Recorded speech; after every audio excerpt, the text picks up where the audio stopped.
Assalamualaikum warahmatullahi wabarakatuh. Izin memperkenalkan diri, nama saya Dina Amelia dari kelas manajemen 25B dengan NPM 254111144. Di sini saya ingin menjelaskan materi agama Islam tentang fiqh munakahat. Beberapa inti yang saya ingin jelaskan dari fiqh munakahat ini atau pernikahan. Yang pertama itu ada arti dan juga hukum nikah. Lalu yang kedua tujuan pernikahan. Yang ketiga rukun nikah. Yang keempat kewajiban suami istri. Yang kelima itu ada hikmah menikah. Lalu yang keenam itu ada talak atau perceraian. Yang ketujuh itu ada iddah atau rujuk. Lalu yang terakhir itu ada perkawinan menurut undang-undang. Yang pertama itu ada arti dan juga hukum nikah. Nikah menurut syarak itu melakukan suatu akad perjanjian untuk mengikat diri antara lelaki dengan wanita untuk menghalalkan hubungan keduanya dengan sukarela dan juga persetujuan kedua belah pihak dalam rangka mewujudkan rumah tangga yang diridhoi oleh Allah Subhanahu wa taala. Adapun firman Allah Subhanahu wa taala, fankihu ma qabalakum minan nisa'i matana wa sulatanasa wa rubaha fa in khiftum ala tadilu fawahidatan, yang artinya maka kawinilah perempuan-perempuan lain yang kamu sukai 2, 3 atau 4, tetapi jika kamu tidak akan dapat berlaku adil maka menikahi seorang saja. Lalu yang kedua itu ada hukum menikah. Hukum asal menikah atau mubah atau itu mubah itu disebut dengan boleh. Hukum mubah ini dapat berubah sesuai dengan keadaan. Yang pertama ada sunnah atau dianjurkan. Orang yang ingin menikah mampu menikah dan mampu mengendalikan dirinya. Yang kedua itu wajib atau diharuskan. Orang yang ingin menikah mampu menikah dan ia khawatir berbuat zina. Lalu yang ketiga itu ada makruh atau dibenci atau lebih baik ditinggalkan.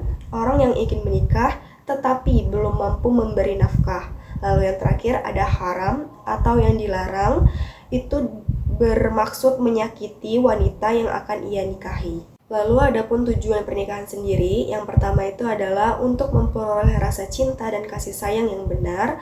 Yang kedua untuk memperoleh ketenangan hidup dan juga kebahagiaan hidup. Yang ketiga itu adalah untuk memenuhi kebutuhan seksual secara sah dan juga diridhoi oleh Allah Subhanahu wa taala.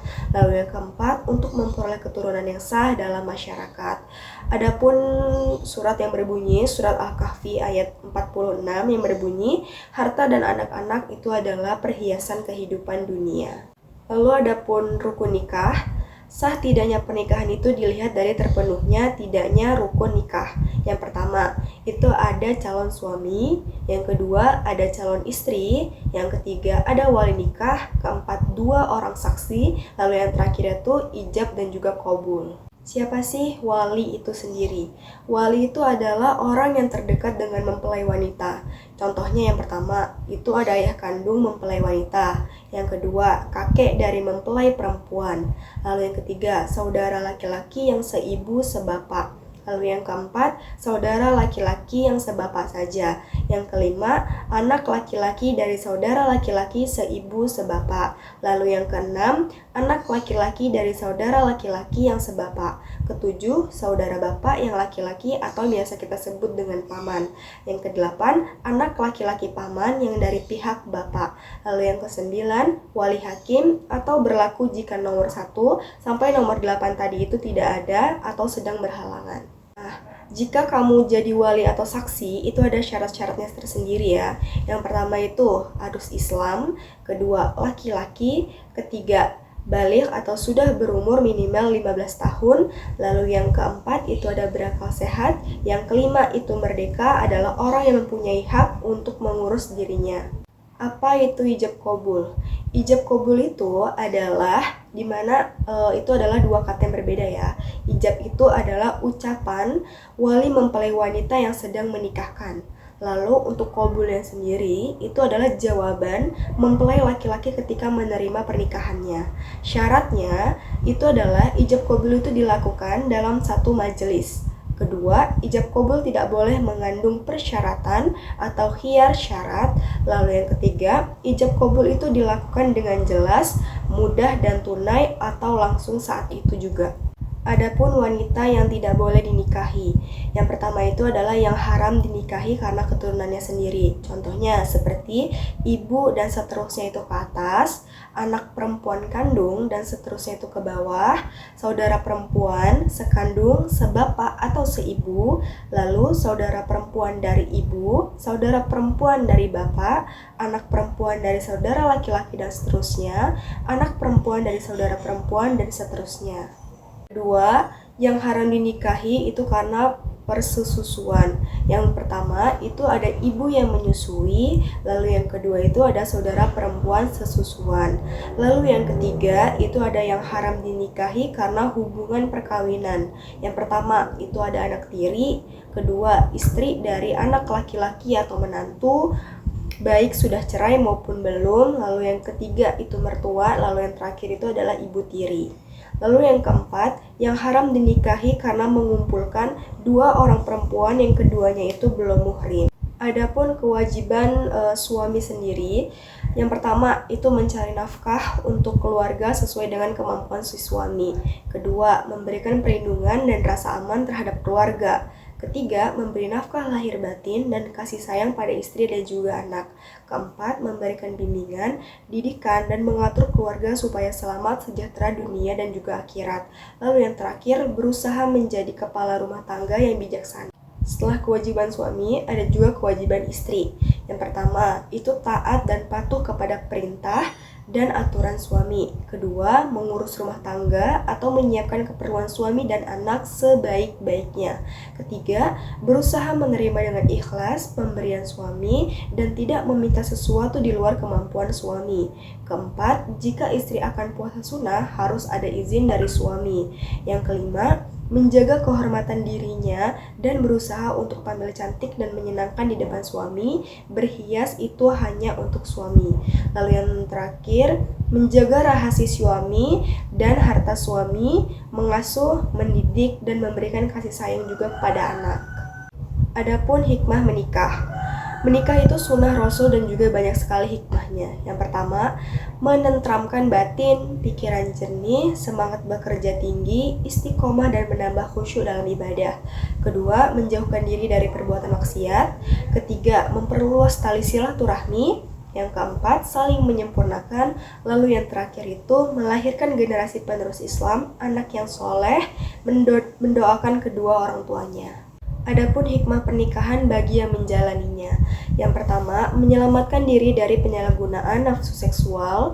Yang kedua, sebagai wadah bagi ketentraman jiwa, cinta, kasih, dan juga sayang. Lalu yang ketiga, sebagai wadah pembinaan, tanggung jawab dalam keluarga. Dan juga menyelamatkan masyarakat dari kemungkinan maraknya perzinaan, kaum perempuan memperoleh kewajaran dalam derajatnya di masyarakat. Lalu yang terakhir, syiar Islam akan semakin berkembang. Adapun hal-hal yang dapat melepaskan ikatan pernikahan. Yang pertama, talak, kedua fasak, ketiga hulu, keempat lian, kelima ila, keenam zihar, yang lalu yang terakhir itu ada hadahana. Talak sendiri itu adalah perceraian, ialah lepasnya tali pernikahan suami istri dalam berumah tangga. Talak ialah perceraian atas kehendak suami. Hukum talak itu adalah makruh atau sesuatu yang sangat dibenci. Macam-macam talak, yang pertama itu ada talak roji'i, yaitu talak 1 dan talak 2. Disebut talak ruji'iyah karena suami masih dapat rujuk kembali dan masa idah belum habis. Lalu yang kedua itu ada talak bain, yaitu talak 3. Jika suami tidak dapat rujuk walaupun masa idah belum habis, talak 3 sering disebut dengan talak bain atau kubra. Lafaz dan juga ucapan talak, yaitu talak sarih, yaitu talak dengan lafaz yang jelas atau terang. Misalnya suami berkata pada istrinya, "Kamu saya cerai" atau "Kamu saya talak". talak semacam ini diniati atau tidak, maka talak sudah jatuh dan haram bercampur. Lalu yang kedua, talak kinayah, yaitu talak dengan lafaz sindiran. Misalnya suami berkata pada istrinya, pergi dari sini atau pulang ke rumah orang tuamu. Talak seperti ini jatuh kalau diniati talak, tetapi jika tidak diniati maka talak tidak jatuh dan halal bercampur. Lalu selanjutnya itu ada ilal, lian, zihar, khulu, dan juga fasak. Ilah itu sendiri adalah sumpah suami tidak akan mencampuri istrinya selama 4 bulan atau lebih atau tidak terbatas. Jika suami kembali pada istrinya sebelum 4 bulan, ia wajib membayar denda. Tetapi jika sampai 4 bulan suami belum kembali baik pada istrinya, hakim berhak menyuruh suami memilih 2 hal. Yang pertama itu membayar denda lalu kembali baik dengan istrinya, atau yang kedua itu adalah menceraikan istrinya. 2 itu adalah lian. Suami menuduh istrinya berbuat serong dengan mengucapkan 4 kali sumpah sebagai pengganti 4 orang saksi, kemudian ditambah dengan ucapan suami, atasku laknat Allah sekiranya aku dusta dalam tuduhannya. Akibat lian dari suami itu adalah sebagai berikut. Yang pertama, suami tidak dihukum hak menuduh, istri wajib hukum had zina. Ketiga, suami istri bercerai selamanya. Lalu yang terakhir itu, jika lahir anak itu tidak diakui oleh suaminya. Ketiga itu ada zihar. Suami menyerupakan istrinya seperti ibunya. Contoh, suami berkata pada istrinya, engkau tampak olehku seperti punggung ibuku. Akibat zihar, suami haram campur dengan istrinya. Adapun supaya halal campur, suami wajib membayar kifarot. Ada 3 tingkatan. Yang pertama, memerdekakan budak. Kedua, puasa 2 bulan berturut-turut. Ketiga, bila tidak mampu, wajib memberi makan 60 orang miskin. Lalu yang keempat itu ada khulu, perceraian atas kehendak istri dengan cara istri memberi uang tebusan pada suami supaya mau menjatuhkan talak pada istri, atau khulu ini disebut dengan cerai gugat. Akibat khulu itu antara lain, yang pertama, khulu boleh dijatuhkan pada waktu istri seorang sedang datang bulan atau suci tapi sudah dicampuri. Yang kedua, suami tidak dapat rujuk walaupun masa idah itu juga belum habis. Lalu yang kelima itu ada fasak. Rusaknya ikatan pernikahan karena sebab-sebab tertentu atau perceraian atas kehendak hakim atau talak yang dijatuhkan oleh hakim pengadilan agama. Sebab-sebab terjadinya fasak itu antara lain, yang pertama, suami istri ternyata masih muhrim. Kedua, suami gila. Ketiga, suami tidak mampu memberi nafkah. Lalu yang terakhir itu adalah suami pergi atau menghilang. Adapun yang keenam itu ada hadanah, merawat mendidik anak-anak yang belum dapat mengurus dirinya sendiri. Jika terjadi perceraian suami istri atau sudah punya anak yang belum mumayyiz, maka istrilah yang berhak merawat anak tersebut sampai ia mengerti. Sedangkan biaya perawatan atau pendidikan itu ditanggung oleh bapaknya. Kalau anak sudah mengerti, diserahkan kepada yang terbaik, yang lebih pantas, bapaknya atau ibunya. Lalu yang keenam itu, selanjutnya itu ada masa idah. Masa idah sendiri itu adalah masa menunggu bagi seorang istri atau janda setelah terjadi perceraian. Tujuan dari masa idah sendiri, yang pertama, memberi kesempatan berpikir pada keduanya untuk melanjutkan perceraian atau rujuk kembali. Kedua, untuk mengetahui keadaan istri atau janda hamil atau tidak. Sebab kalau hamil, masa idahnya itu diperpanjang sampai dengan kelahiran anak dan kering darah wiladahnya atau darah sehabis melahirkan.